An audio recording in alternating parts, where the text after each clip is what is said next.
నీచాలు మంచి కంసుడు రాక్షస గణమే అండగా భయం కమ్మిన ఆ కంసుని కమ్మిన కళ్ళము అహంకారము పోయే కాలము దాపరించగా పోయేను జ్ఞానము వివేకము. వసుదేవ,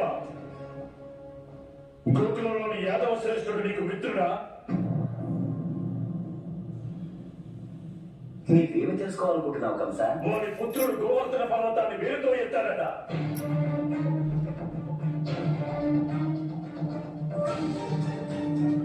ఇంతటి శక్తివంతుడు వాడు ఎలా అయ్యాడు? ఎవరు వాడు?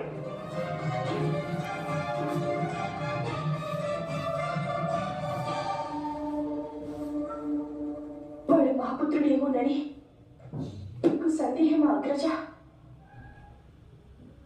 కానీ నాకు జన్మించిన ఆఖరి సంతానం ఆడపిల్లే. అదంతా మాయా.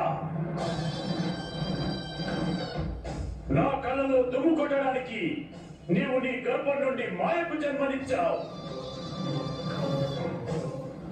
నీ అష్టమ పుత్రుడి ఈ వసుదేవుడే అవశ్యం తన మిత్రుడి చెంతకు సురక్షితంగా పంపి ఉంటాడు.